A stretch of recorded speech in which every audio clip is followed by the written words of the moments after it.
This is Wassup Flobo, episode a lot. How's everyone doing? It's a Monday, Wednesday, and Friday delight.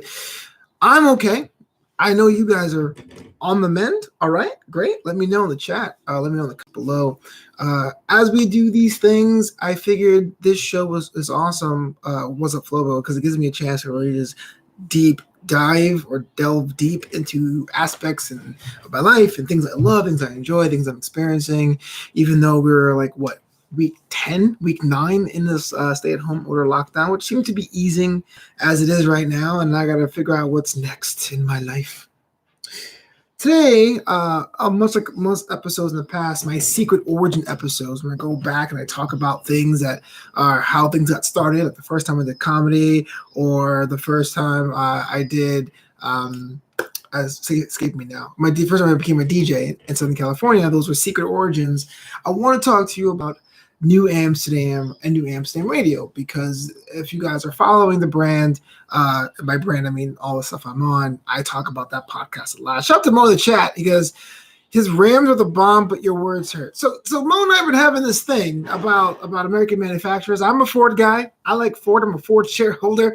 This guy drives Mopar vehicles, and just because the cars are right, he's telling me that Rams are superior. But so this is about Knew Amsterdam. So if you don't know it, the origins, that's the job I'm going to share with you today. Currently, it's a podcast, right? I do it weekly since the lockdown, where the show really takes news and events around the world, and we try to make that applicable for creative people. If you're a writer, if you're a painter, if you're a breakdancer, if you express yourself with an intellectual idea, Knew Amsterdam Radio is for you. So there's most episodes where I comb the top stories of the day, and we talk about how we can apply that as creatives. You know, if Mopar, if Ram comes out with a brand new truck, there was an episode we talked about life cycles in vehicles, how a car comes out, it's brand new, it's unchanged year 2, year 3, year 4, they change the light or something like that, and by year 5, they have a brand new redesign.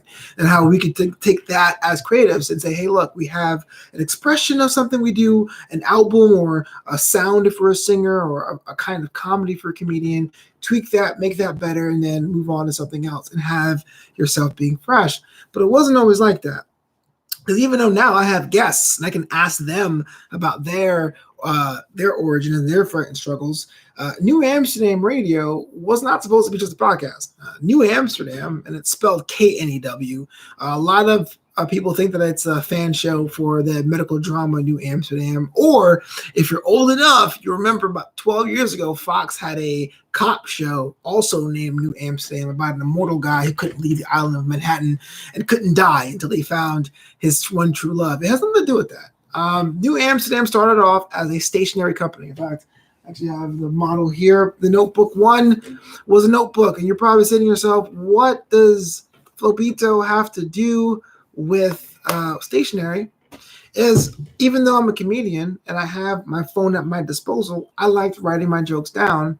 And even though I wrote novels or novellas, I liked writing the first drafts down. And I came across other creatives who felt that way. So it kind of was serendipitous. I had a job that I wouldn't say was the best job on the planet, but it gave me some disposable income to buy the stock of what I was envisioning, like pens and notebooks and bookmarks and things like that for the first wave of products, to show people there was a high-grade stationery brand for people who like moleskins but don't want to pay $16 a book. They don't want the cheap books either that fall apart. Something durable, something you can sit in your pocket, something you can share with your friends. And I had a whole plan out there. It was going to be like this 3-tiered launch. There was going to be a designer series for people who draw, and there'll be no lines in the book, and you're going to have like bigger sizes. And then I was going to go into travel wear, like leather folios or vegan leather travel bags. Like Knew Amsterdam was really supposed to be more about this community as well. So on the Los Angeles side, I was going to have these events where other people get together and talk about their struggles, not only creating things, but creating things on the go, or being an old school soul, why things are kind of advancing. And long story short, that day job I had that started the seed money for the company, I got let go from it. They were downsized, and even though you can't predict a company being profitable up front, I needed more time to at least get that engine going. I felt like, okay, I'm okay to lose some money on the business the first year, as long as I had a steady income coming, as long as I had a way to grow the business, I had something to go. So when I was let go from that job, advertising took a hit. It's hard to sell stationery to your friends and family. I don't mean that literally. You see, when you start your own business, when you decide I'm going to sell, whether you're doing Avon or making your own masks or what have you, your friends and family, there's certain friends and family that are going to buy in. Hey, I like you so much, I'm going to buy in. The majority of your friends are not going to buy in. And it took me a long time not to take that personally. The reason why they don't is because they see you suck before. They see you eat paste in middle school. They've seen you try to have a political discussion on Facebook. So you come around and go, hey guys, I got a hot new idea for a special brand of hot sauce. It's, let me get a discount. Let me get half off. That's not for me. And it gets very frustrating. You'll see so many entrepreneurs being like, no one will support my vision. It's because they've seen you before you had your vision. That's why they don't want to buy into it. Now, I guarantee you, if Knew Amsterdam was like the biggest stationery company in the world and I was doing interviews and there's a Knew Amsterdam TV show and all that stuff, I'll probably getting calls like, yo, bro, let me get some of that new stock. It's just the way people are. We like to invest in things when we know it is a return. And even though people don't like to value a return of supporting your friends that they're inspired to create, it is unfortunate that's the case. A lot of times businesses die on the frustration alone. I'm getting way into it. Sorry. Wassup Flobo is way, way more loose than that. Knew Amsterdam Radio, the podcast itself, we talk about these kind of things, but I'm here rapping with you. So without the main source of income, I had to decide what I was going to do. So I had like special deals. I was giving out packages. I was going to celebrity influencers trying to get rid of the stock. And today I still have a couple of these notebooks here around the house.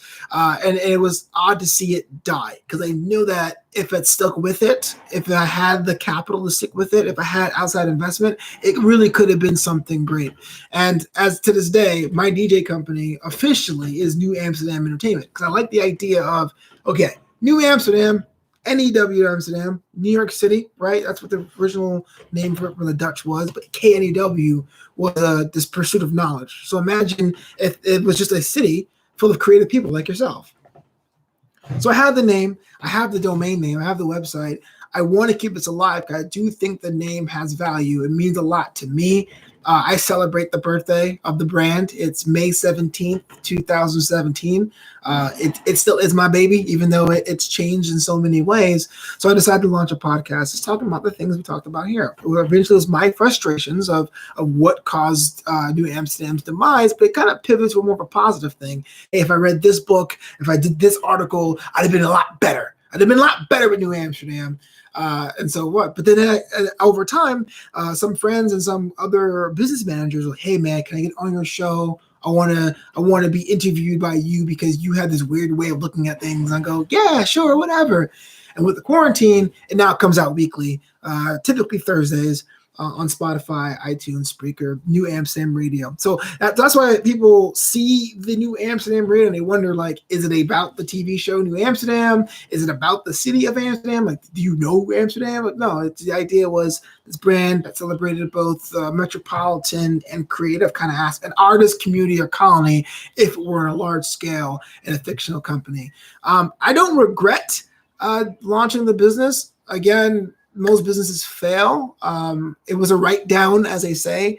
It was in the mid four figures. So much money I lost on it, but it was a cool experiment because most of my services have always been. Most of my things I've sold were services. Most of them were like comedy or DJing or emceeing. This was my first like product-based business, and so I learned a lot. People say, would you relaunch it? I was like, it'll probably look like something else. It'll probably be a different segment because maybe, again, high-grade stationery isn't something you get online, even if you are in an impulse buying mode. But I may think about it. Why not? Why close the door to opportunity? So that's when Knew Amsterdam started. It was May 17th, 2017. The store launched that August, I think August 16th, 2017.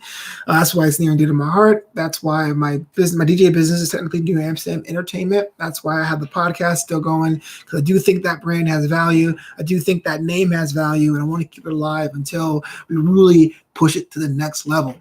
This went way more longer and deeper than I thought, but this is What's Up Flobo every Monday, Wednesday, and Friday, currently during the lockdown. Not sure it's going to change, but things are easing up. Let me know what you think. Hook a brother up with a chat, a comment, a like, a follow, a subscribe. You can follow me at Twitter, at FloboBoys, on Instagram, at Flopito, and of course, Flopito.com. During these times, if you can help a brother out, support the homie in two different ways. One, you could buy a t-shirt or a mug or a sweatshirt at flobito.threadless.com. And on Patreon at patreon.com/FloboBoys, we got some bonus content here. See, look, I am doing my first ever comedy song.